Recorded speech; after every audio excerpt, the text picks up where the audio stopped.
watu wote wa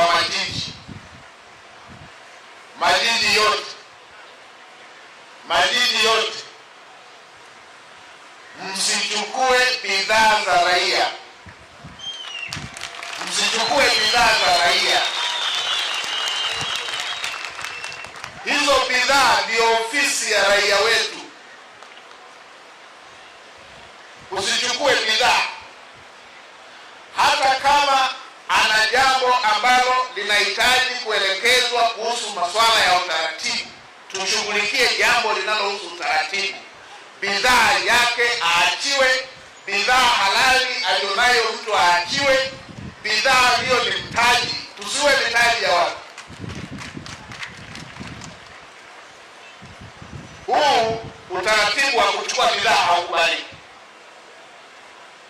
Na mkuu wa wilaya, mkuu wa mkoa na mkuu wa wilaya, wafuatilieni wale waliochukua bidhaa hizo, warudishe. Kama wamepotea nazo, ni wezi kama wezi wengine.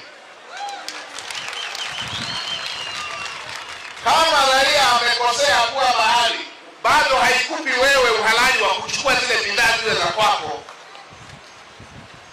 Haya ni mambo ambayo hayakubaliki. Tusicheze na mitaji. Hii mitaji ni ofisi ya mtu. Unakuta mama lishe amepika, amekaa hapa chini nini, anafumua si beba wali, beba nini. Haya hayakubaliki. Hii ni mitaji ya watu. Hizi ni ofisi za watu. Ofisi lazima ziheshimiwe. Tumesema hatutapiga vita umaskini kama hatutaheshimu sekta binafsi, kama hatutaheshimu mitaji ya watu. Ndio hawa waliokimbia na mzigo wa huo vijana watafutwe pale, watafutwe na ijulikane huo mzigo wameupeleka wapi. Kama wametokomea nao, wachukuliwe hatua kama wezi wengine. Kuwa ofisi ya jiji haikupi uhalali wewe kupoka mtaji wa mtu, kupoka mali ya mtu. Hiyo mali ndio ofisi yake, ndio mtaji wake. Na tunataka vijana hao waendelee, wapige hatua. Tunataka hao vijana wawe mabilionea. Kwa hiyo nitumie swali hili kuambia na majiji mengine, msichukue mali za raia. Na nitakuwa nafuatilia kila mkoa ninapopita. Nitakuwa natembelea maeneo waliko raia kila mkoa ninapopita. Mama yetu hapendi uonevu. Rais wetu hapendi raia aonewe. Rais wetu ni mtu wa haki.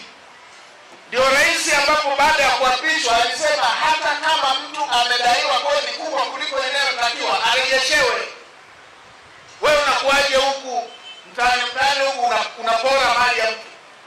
Hili halikubaliki. Kwa waambie jiji hao watakuwa wanawajua. Muulizeni hata huyu kijana, inawezekana anajua hata majina yao na anawajua hao watu. Watafutwe. Watafutwe. Warudishe mali, na kama wametokomea naye wachukuliwe hatua wanazochukuliwa wezi wengine.